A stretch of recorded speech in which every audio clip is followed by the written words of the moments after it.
Europe 1. 9h30, 11h, Culture Média. Thomas Hill.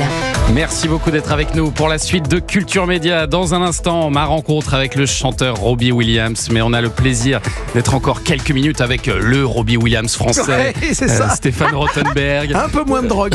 un peu moins. Stéphane Rothenberg qui lance ce soir en prime sur M6 la 20e saison de Pékin Express. Et alors nous allons dresser votre portrait sonore, Stéphane. Des petits sons pour mieux vous connaître. Voici le premier. C'était les corons, la terre, c'était le charbon. J'adore. Elle marche bien cette chanson. Elle est belle. C'est au Stade Bollard. Les corons de Pierre Bachelet, les supporters du RC Lens en ont fait leur hymne parce que vous êtes né à Lens, Stéphane monsieur. Rothenberg.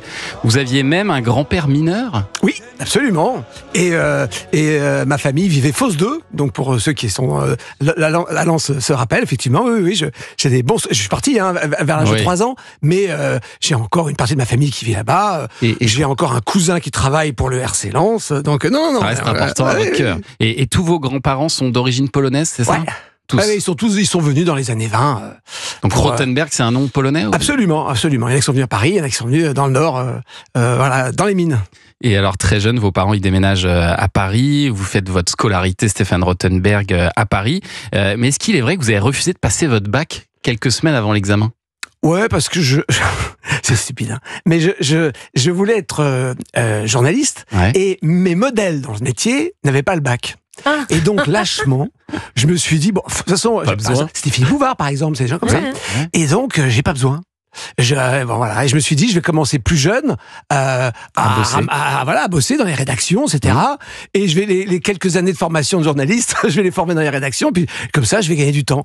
Et ce qui est fou, c'est que j'ai réussi à convaincre mes parents. Et le mec, c'est fou. Mais mes parents ont cédé. Et vous avez quand même fait une école de radio, je crois. Ouais, j'ai quand même bidon. D'ailleurs, mais c'était un ancien cadre important d'Europe 1, d'ailleurs, qui avait fait une école de radio. Et en fait, il y avait peu de gens formés à la radio. Michel Drucker était notre parrain. Ouais. Pierre Bellemare venait donner des cours, ça paraît fou. Ouais. Et donc, c'était à Chatou, juste à côté des parents de Michel Drucker. Et donc, moi, je suis la promotion Michel Drucker. Et comment vous dites, par exemple, 599 francs, vous savez le dire ou pas? J'articule très mal, mais c'est pour ça que je fais attention en promo. 599.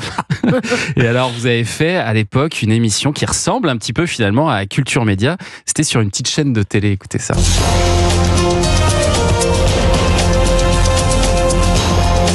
Je ne sais pas si vous reconnaissez le générique de Match TV, parce que vous animiez un talk show qui s'appelait Comme à la télé, c'est ça, sur Match TV.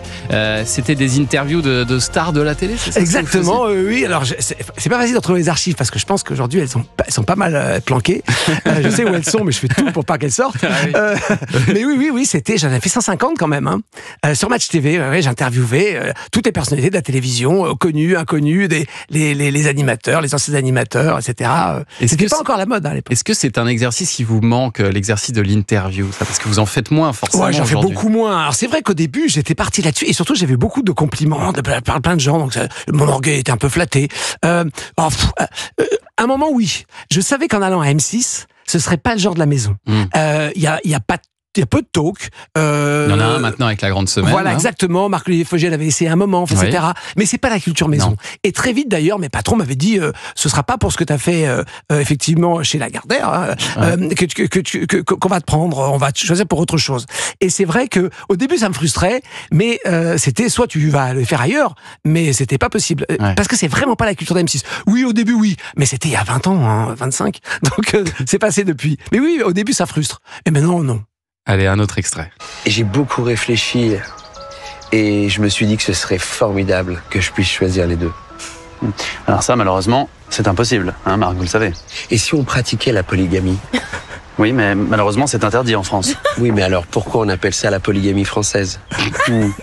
On appelle ça la Polynésie française. C'est une collectivité d'outre-mer et ça n'a rien à voir. Et si on appelait cette collectivité?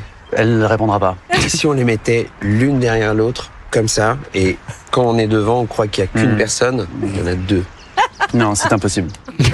La Flamme sur Canal+ avec Jonathan Cohen. Oui, c'est pas moi. Hein. Non, c'est pas vous, mais Dommage, d'ailleurs. c'était la parodie du Bachelor. C'est votre premier gros succès à la télé, ça, Stéphane Rothenberg. Ouais. Alors la première émission, c'est vieux, c'est Normal Paranormal, ça avait marché quasiment aussi fort, mais c'était pas un truc qui était fait pour durer. Et puis effectivement, Bachelor après, ça a été un énorme phénomène. Ouais. Et alors après, bon, pas sûr on que s'est ça. bien foutu de nous après. Hein. Oui, et pas sûr que ça revienne tout de suite parce que le Golden Non. Bachelor a Non, ça, pas fonctionné. Qu'est-ce qui s'est passé pour vous? C'est quoi votre analyse sur le Golden Bachelor? C'est dur de savoir parce que c'est vrai que le programme a été un énorme succès aux États-Unis. Oui. Donc c'est vrai qu'on s'est tous dit... on l'avait reçu ici, le Golden Bachelor, il était super. Très sympa, ouais. C'est difficile à dire. Franchement, c'est tellement compliqué d'expliquer les échecs et expliquer les succès. J'en sais rien. Dans les autres pays, il faudrait voir, vous saurez, vous, si les autres pays ont marché. Mais ça a été... Moi, j'ai beaucoup de tendresse sur ce programme parce qu'effectivement, c'était à 25 ans qu'on a fait les premiers.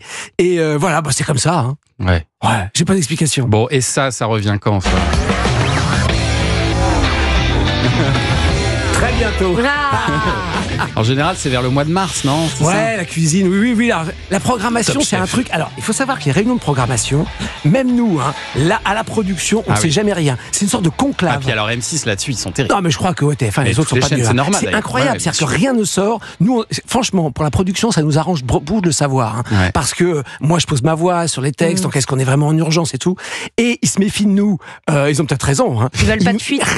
Ils ne lâchent rien. C'est un cauchemar. Et du coup, je sais rien. On est à la soute en production. Je vous le cache pas. On est en train de pousser. Pékin, c'est ce soir et c'est plutôt que prévu. Ouais. Ça a été branle-bas le combat quand on pensait tranquillement que ce serait courant février. On nous a dit il y a pas si longtemps que ce serait en janvier. Donc je vous raconte pas en post-production. Et Top Chef, j'en sais rien. C'est pas langue de bois. J'en sais rien. Et je pense qu'effectivement ils font exprès de pas nous le dire pour que ça fuite pas. Ce que vous pouvez nous dire, c'est est-ce qu'il va y avoir des changements cette année? Non, je peux même pas vous le dire parce que l'annonce en tous les cas, je pense, dans le monde de la cuisine, la conf de presse, lorsqu'on va annoncer quelque chose, ça va être assez, ça va faire parler. Voilà, je peux pas dire plus. Ah, il va y avoir des choses quand même à annoncer. Je crois que la conférence de presse, c'est bientôt. Je regarde Mathilde Vaux, qui s'occupe du journal des médias. Ça approche, c'est dans quelques jours, donc on vous en parlera ici dans Culture Média. Merci beaucoup Stéphane Rothenberg d'être venu nous voir et bonne chance pour cette nouvelle saison de Pékin Express qui démarre ce soir. La route des tribus légendaires. Moi, je me suis régalé en regardant le premier épisode. C'est ce soir à 21h10 sur M6. Merci Stéphane.